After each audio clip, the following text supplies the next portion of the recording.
আসসালামু আলাইকুম, সবাই কেমন আছেন? আশা করি ভালো আছেন। আমি বলেছিলাম কালকে ভাড়ার উপরে কি কাজ হবে, আপনারা কমেন্টে জানাবেন। আপনারা তো কমেন্টে কেউ কিছু বলেননি, আমি দেখাচ্ছি আপনাদেরকে আজকে ভাড়ার উপরে কি কি কাজ হয়েছে।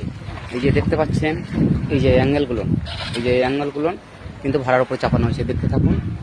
এই যে দেখছেন, এদিকে 5টা আছে, এই যে 5টা আছে অ্যাঙ্গেলগুলো ভাড়ার উপরে, আর এদিকেও 5টা। তার মধ্যে 1 2 3 চারটে হয়ে গেছে, আর একটা ওই যে আমাদের মিস্ত্রি হোল্ডিং করতে আছে, দেখছেন আমাদের মিস্ত্রি এগুলো কমপ্লিট করতে আছে, আর একটা বাকি আছে। তারপরে ওগুলো হয়ে গেলে কালকে এইসব মালগুলো চাপবে। এই যে দেখছেন, এই লম্বা হয়ে পড়ে আছে, এইসব মালগুলো কিন্তু গাড়ির মাধ্যমে, ট্রেনের মাধ্যমে চাপানো হবে। তারপরে ওর উপরে এইগুলো চাপানো হবে। দেখছেন এরকম ঘর হবে, দেখছেন সেম ঘর কিন্তু হবে। আর ভিডিওটা ভালো লেগে থাকলে আপনারা ফলো দিয়ে পাশে থাকবেন, এবং কালকে কিভাবে এগুলো হচ্ছে সেগুলো দেখার জন্য ফলো দিয়ে অবশ্যই পাশে থাকবেন। আসসালামু আলাইকুম, ভালো থাকবেন, সুস্থ থাকবেন।